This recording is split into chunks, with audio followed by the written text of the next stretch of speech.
할렐루야, 평안을 전합니다. 시편 11편 말씀 세 번째, 내 속을 들춰내신 하나님이라는 제목으로 절벽 끝에서 만난 하나님에 대한 얘기를 나누고 싶습니다. 4절입니다. 시편 11편 4절.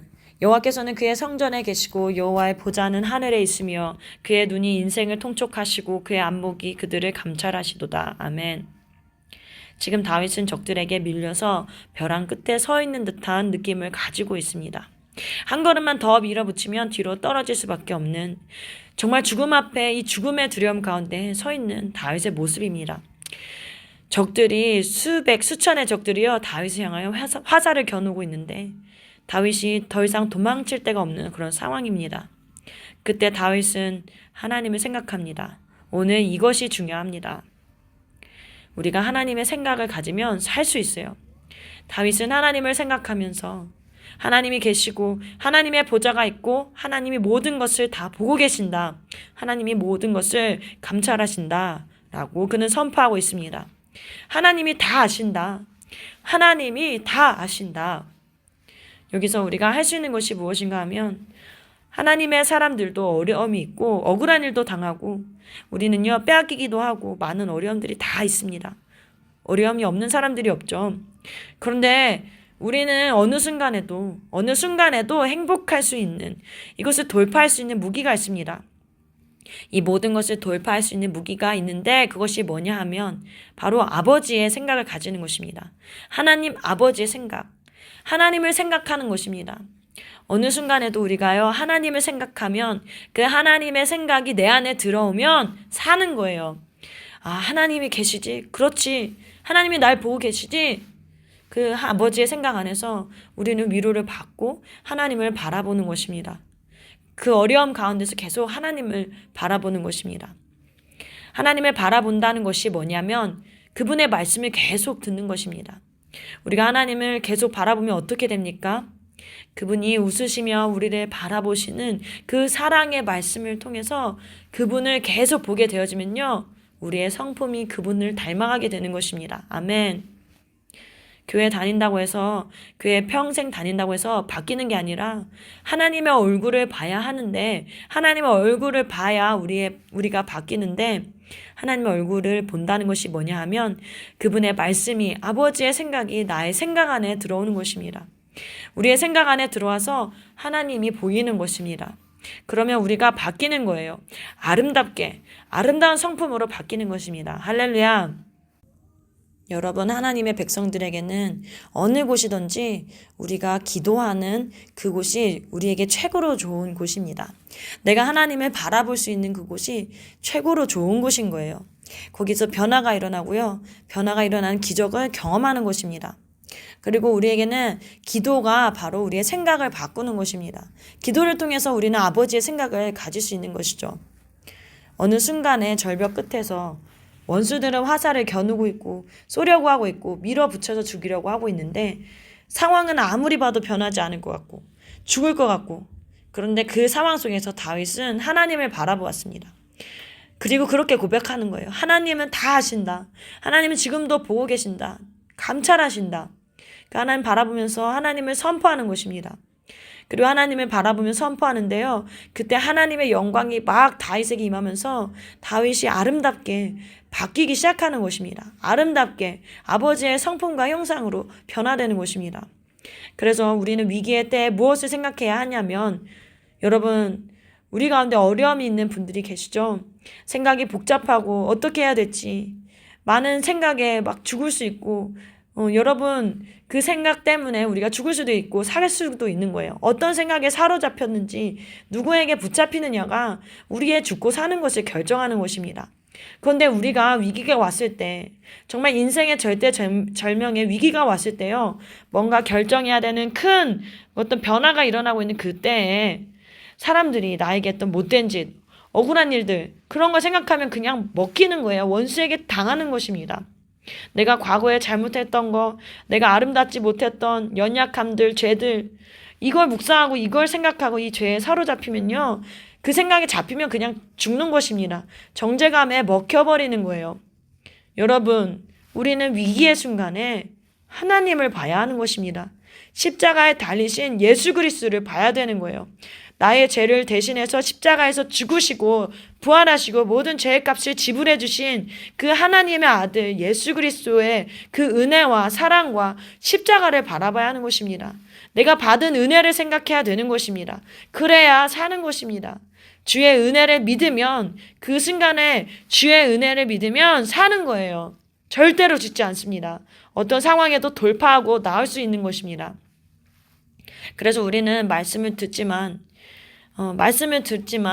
정말 위기의 때에 하나님의 말씀을 바르게 정확하게 살아있는 말씀으로 들어야 하는 것입니다. 자꾸 세상의 말에 귀를 기울이고 다른 것에 사람들의 말에 위로를 받고 세상의 미디어에 빠지면 여러분 그건 그 순간뿐이지 영원한 것이 아닙니다. 정말 우리는 하나님의 말씀을 들을 수 있어야 합니다. 하나님의 말씀이 들리는 것에 대해서 또 몸부림쳐야 돼요. 싸워야 됩니다. 그러다가 하나님의 말씀이 딱 들리면요, 우리는 사는 거예요. 너는 살리라. 내가 너를 건졌다. 내가 너를 살렸다. 우리가 그 음성을 듣게 되면 사는 것입니다. 아버지의 생각이 들어와야 합니다. 그리스도의 생각이 우리 안에 들어오면 우리는 사는 거예요. 그런데 마귀는 자꾸 우리에게 뛰어내려라. 거짓말로 속삭인다는 거예요. 여러분 그 말 들으면 어떻게 됩니까? 죽는 거예요. 그래서 지금 우리가 누구의 말을 듣느냐, 지금 어떤 생각에 굴복되어 있느냐, 이것이 우리를 결정한다는 것입니다. 여기에 결판이 나는 거예요. 우리 하나님은 성전에 계시는데 그 성전이 어디입니까? 하나님은 어디든지 계세요.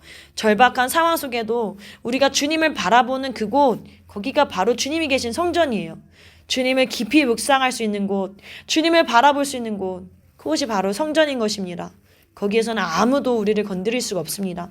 원수가 가까이 오는 것 같지만 더 이상 접근할 수가, 우리를 건드릴 수가 없는 거예요. 그리고 하나님의 보좌를 보게 되는데 하나님의 보좌는 하나님의 힘이고 능력과 권력을 나타내는 곳입니다. 아버지의 힘이 나타나는 곳입니다. 여러분 이 세상 사람들의 권력은 탐욕과 변덕스러움과 더 나아가서는 보복하고자 하는 거예요. 권력이란 세상의 권력이란 그런 거죠. 힘으로 사람을 억압하고 나쁜 감정을 가지고 사람들을 지배하려고 하는 거예요. 이게 세상의 권력입니다. 그 세상의 권력을 생각하면요, 정말 빵할 것 같고 소망이 없어 보여. 그런데 여러분 그게 다가 아닙니다. 그 위에 하나님의 통치가 있는 것입니다. 그 위에 하나님의 나라가 있습니다. 하나님의 나라가 있고 하나님의 통치가 있어요. 그래서 하나님의 나라가 오게 하고 하나님의 통치가 내가 있는 곳에 오게 하는 것이 누구냐? 누가 하느냐? 바로 나, 바로 여러분들이라는 것입니다. 그렇기 때문에 악한 자의 뜻대로 절대로 안 되는 거예요. 악한 자의 뜻대로 되는 것 같지만 결국 그렇게 될 수가 없어요. 왜냐하면 그 위에 계신 하나님, 그 하나님께서 확 바꾸시기 때문입니다. 세상을 보면 정말 참 망할 것 같죠. 그런데요, 절대 망하지 않아요. 사람 뜻대로 안 된다는 거예요. 악한 사람 뜻대로 절대로 될 수가 없습니다. 왜요? 어느 순간에 가다가도 하나님의 손길과 하나님의 통치가 나타나고 하나님이 바꿔버리신다는 것입니다. 여러분 이것이 아주 중요합니다. 그래서 성도들의 기도가 정말 중요한 것이에요. 누군가가 기도하고 있다는 게 중요한 것입니다. 여러분 기도하지 않으면 망하는 거예요. 누군가가 저와 여러분을 위해서 기도하지 않으면, 누군가가 나라 민족을 위해서 기도하지 않으면, 누군가가 기도하지 않으면요 망하는 거예요. 끝나는 거예요. 그래서 믿는 우리가 기도하는 사람이 기도할 때 하나님의 나라가 임하고 하나님의 통치가 나타나고 그때 악한 자의 뜻대로 절대로 안 된다는 것입니다. 왜냐하면 하나님의 통치가 임하기 때문입니다. 그의 눈이 인생을 통촉하시고 그의 안목이 그들을 감찰하시느니라. 다윗은 이렇게 말했습니다. 하나님께서는 모든 것을 다 지켜보고 계십니다. 악한 자들이 아무리 못된 계획을 꾸미고 음모를 꾸미더라도 하나님은 다 아신다는 거예요. 그리고 하나님이 하나님께 기도하는 사람에게 다 알려주세요. 하나님의 지혜를 주십니다. 그래서 기도하지 않으면 모르고 당하지만 기도하는 사람은 절대 모르고 당할 수가 없어요. 하나님은 기도하는 사람들에게 다 말씀해 주십니다. 또 피할 길을 주십니다. 하나님은 구경만 하시는 분이 아니세요. 하나님은 이미 다 판단을 가지고 계십니다. 판단을 다 내려놓으셨습니다. 아멘. 5절에 보면 여호와는 의인을 감찰하시고 악인과 폭력을 좋아하는 자를 마음에 미워하시도다. 그랬습니다. 악인과 폭력을 좋아하는 자를 마음에 미워하시도다. 주님은요 이미 판결을 내려놓으셨어요. 그리고 하나님은 의인을 좋아하십니다. 하나님은 십자가를 의지하고 나오는 사람을 좋아하시는 거예요. 하나님은 악인과 폭력을 쓰는 사람을 미워하십니다. 하나님은 불순한 동기를 가지고 나오는 사람들을 싫어하세요. 그 마음에 투마음을 품은 자들을 주님께서는 싫어하시고 그냥 내버려 두시는 거예요. 하나님이 왜 내버려 두시냐? 하나님은 사람 안에 있는 그 동기들, 그것을 다 아시기 때문입니다. 하나님을 사랑하고 섬겨한다고 하지만 주의 일을 하고 함께하고자 섬기고 싶은 그 마음을 가지고 있을지라도 그 마음 뒤에 또 다른 동기들, 또 다른 인간적인 세상으로부터 온 그 동기들, 하나님은 그 동기를 다 드러내시는 것을 좋아하신다는 거예요.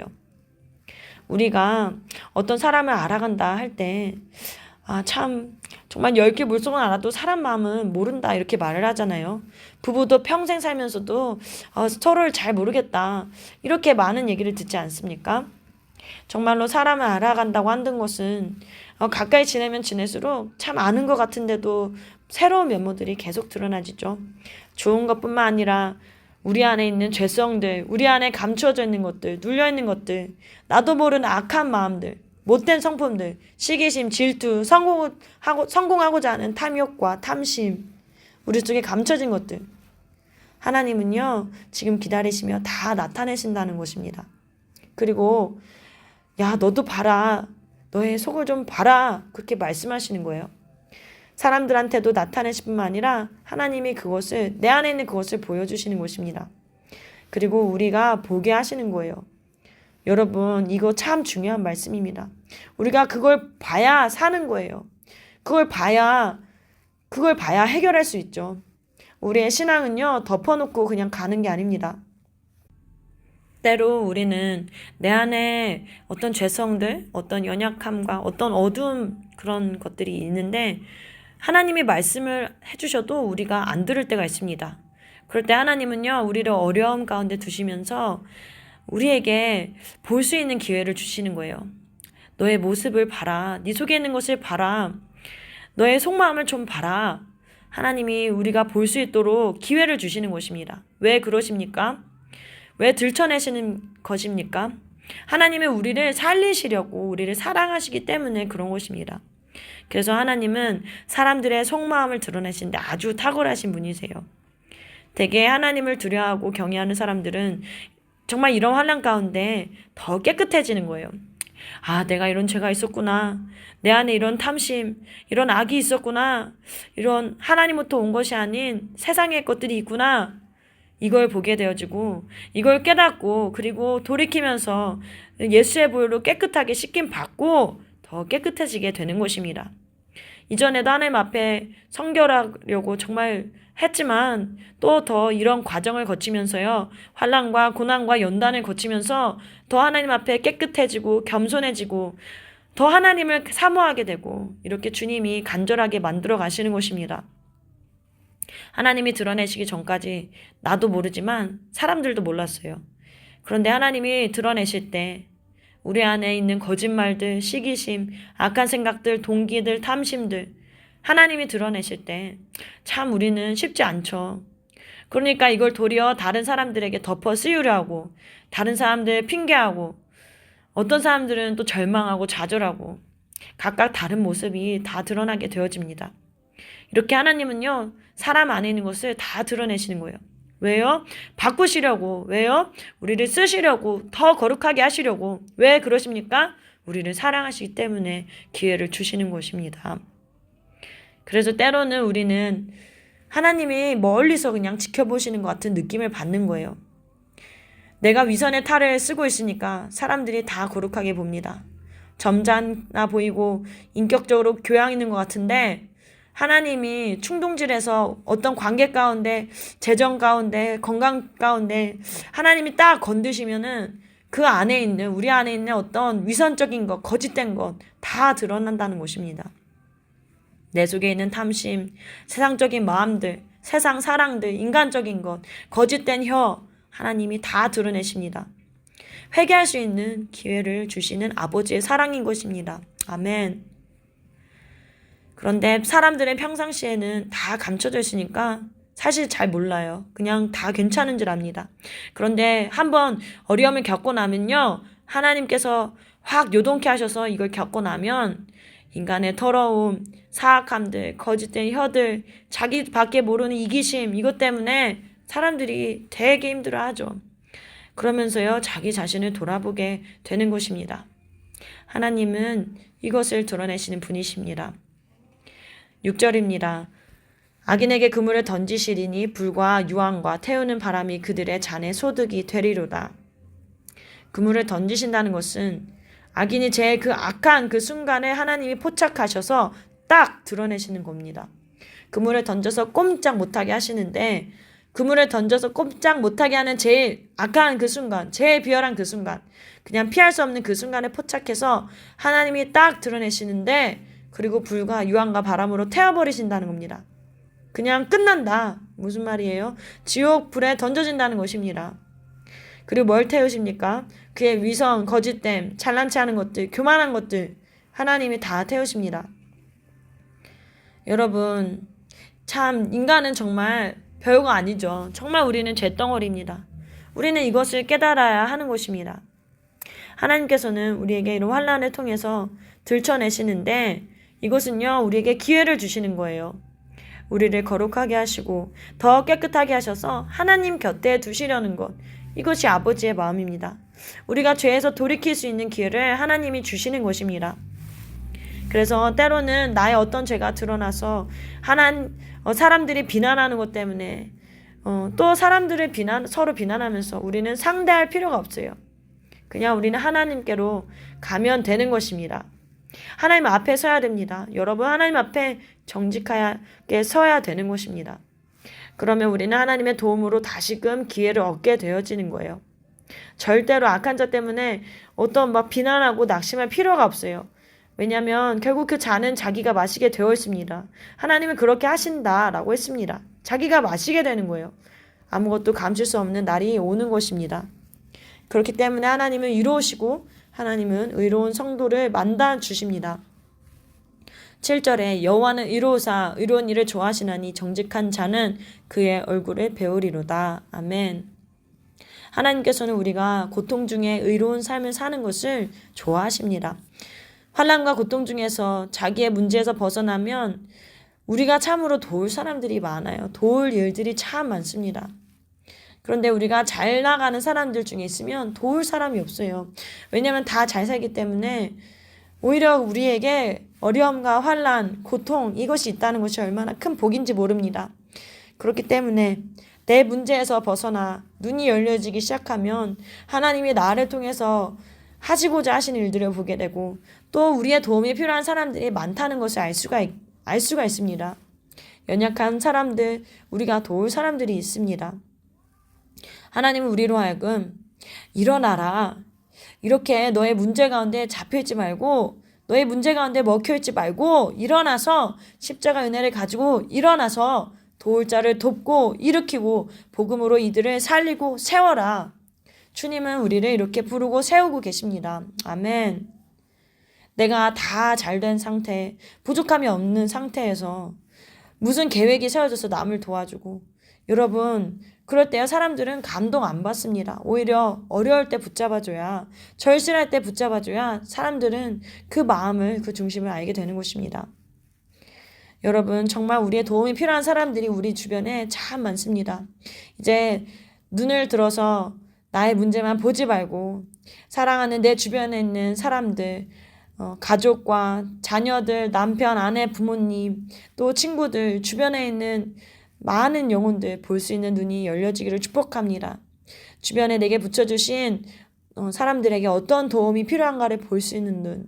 그러다 보면 주님 그렇게 따라가다 보면 주님께서 내 문제를 그냥 해결해 주십니다. 아멘. 정직한 자는 그의 얼굴을 배우리로다. 하나님의 얼굴에 그 영광을 우리는 경험하게 될 것입니다.